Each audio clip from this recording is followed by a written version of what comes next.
अस्सलाम वालेकुम दोस्तों, आज मैं आपके लिए माह रमज़ान के लिए स्पेशल चटनी बनाने की रेसिपी लाई हूँ, जो कि रमज़ान की तो जान है। इस चटनी के बगैर अफ्तारी हमारी अधूरी होती है। बहुत सारी चीज़ों में ये चटनी इस्तेमाल की जाती है, तो रोज़ाना बनाने से बेहतर है कि हम इसे एक ही बार बना लें और पूरा महीना हम इसे स्टोर करके खाएं। तो ऐसा तरीका आज आपको बताऊंगी कि आपकी ये चटनी पूरे रमज़ान के महीने चलेगी और बिल्कुल भी ख़राब नहीं होगी, बल्कि आप इसे 2 से 3 माह के लिए भी स्टोर कर सकते हैं। इसमें एक ऐसी चीज़ मैं डालूंगी, तो रेसिपी को कंप्लीट वॉच कीजिएगा। बहुत ही मज़ेदार ये चटनी बनती है, इमली की खट्टी मीठी चटनी। तो इसके लिए देख लेते हैं, यहाँ पर मैंने इमली पहले से भिगो कर रख दी थी। तो मैंने यहाँ पर 1 घंटे पहले इमली को भिगो दिया था। 1 पाव इमली है हमारे पास और ये बीज वाली इमली मैंने यहाँ पर यूज़ की है। तो अब हमने क्या करना है, इसे अच्छी तरह मिक्स कर लेते हैं और जो इसकी गुठलियाँ हैं इसे हम निकाल लेते हैं। हमें सिर्फ यहाँ पर इसका पल्प चाहिए, तो इसकी गुठलियाँ जितनी भी थी वो मैंने सारी इसमें से निकाल ली हैं और इसका इस तरह का पल्प ये देखिए रेडी हो चुका है। तो चलिए अब हम इसकी चटनी बनाना शुरू करते हैं। इसके लिए सबसे पहले कढ़ाई में इमली का ये पूरा पल्प हम ऐड कर देंगे और अब यहाँ पर गैस का फ्लेम ऑन कर देना है। तो यहाँ पर इसमें बॉयल आने का इंतज़ार कर लेते हैं। तो यहाँ पर मैं इसमें बहुत ही कम चीज़ें डालूँगी और बहुत ही कम चीज़ों के साथ बहुत ही मज़ेदार ये चटनी बनके तैयार होगी। मिठास के लिए इसमें मैं गुड़ का इस्तेमाल कर रही हूँ। अगर आपके पास गुड़ है तो बेस्ट है, अगर नहीं है तो फिर आप इसकी जगह पर चीनी का इस्तेमाल भी कर सकते हैं। 1 पाव इमली में आपने यहाँ पर 1 कप चीनी का शामिल करना है। मैंने यहाँ पर गुड़ के 2 बड़े बड़े पीसेस लिए हैं और बस अब इसे अच्छी तरह से पकाएंगे। आप चाहें तो गुड़ को तोड़कर भी ले सकते हैं ताकि ये जल्दी से मेल्ट हो जाए, पर लेकिन हमें कोई जल्दी नहीं है क्योंकि अभी हमने इसे काफ़ी देर तक पकाना है। अब मैं इसमें डालूँगी 1 टेबल स्पून भर के भुना कुटा ज़ीरा। ज़ीरा अपने तवे पर हल्का सा रोस्ट करना है, इसे भूनना है, उसके बाद ही ऐड करना है, इससे फ्लेवर अच्छा आएगा। 1 टेबल स्पून भर के कुटी हुई लाल मिर्च और अब इसमें नमक डाल गई हूँ आधा चम्मच मैंने रेगुलर नमक जो यूज़ होता है खानों में वो डाला है और आधा चम्मच इसमें काला नमक ब्लैक सॉल्ट यूज़ होगा। इससे फ्लेवर बहुत अच्छा आता है और ये हाज़मेदार भी होता है नमक। तो यहाँ पर टोटल 1 टेबल स्पून दोनों नमक को मिलाकर मैंने डाला है।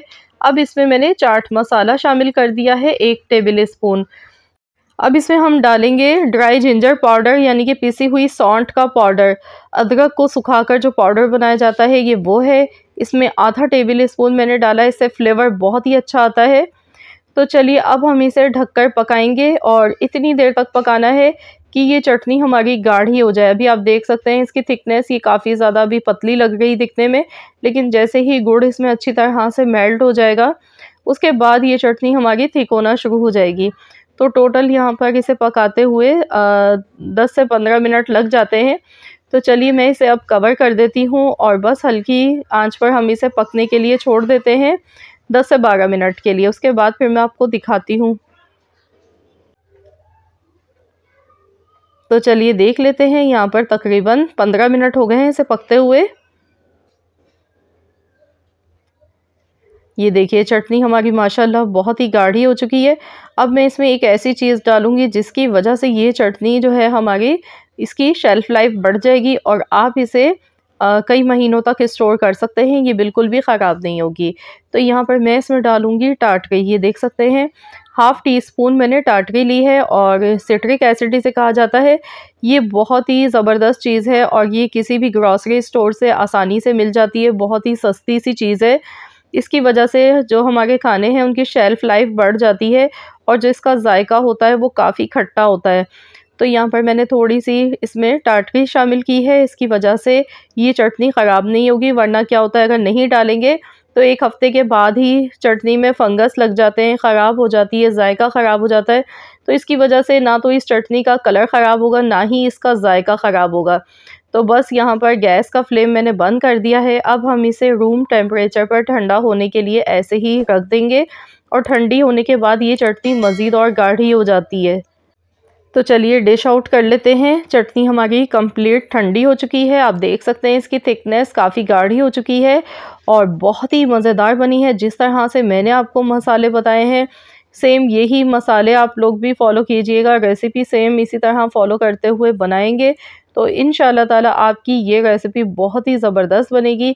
अब आप इस चटनी को दही भल्लों में खा सकते हैं, चना चाट में आप इसे खा सकते हैं, पकोड़े समोसों के साथ खा सकते हैं। बहुत तरह तरह की चीज़ों के साथ ये चटनी इस्तेमाल की जाती है, बहुत ही मज़ेदार लगती है और इस चटनी को देखते ही मुंह में पानी आ जाता है, इतनी मज़े की बनती है। तो इसे सेव करने का तरीका भी अब मैं आपको बता देती हूँ।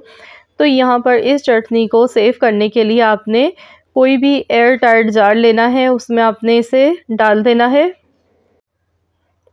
और इसके बाद आपने इसे अच्छी तरह से ढक्कन बंद करके आपने फ्रिज में रखना है। आपने इसे बाहर नहीं रखना है, फ्रिज में आप इस चटनी को रखेंगे और बस आप इसे 1 से 2 माह तक आराम से इस्तेमाल कर सकते हैं। 2 महीने तक ये चटनी आपकी बिल्कुल भी ख़राब नहीं होगी। तो ज़रूर इस रेसिपी को ट्राई कीजिएगा, अपना फ़ीडबैक मुझे दीजिएगा। आई होप कि आप सबको मेरी आज की ये रेसिपी ज़रूर पसंद आई होगी। रेसिपी अच्छी लगी तो प्लीज़ इस वीडियो को लाइक कर दीजिएगा, शेयर कर दीजिएगा अपने दोस्तों के साथ, फैमिली मेम्बर्स के साथ। चैनल पर नए हैं तो चैनल को सब्सक्राइब कर लें। मिलते हैं इंशाअल्लाह ताला नेक्स्ट रेसिपी के साथ। तो जब तक के लिए अल्लाह हाफ़िज़।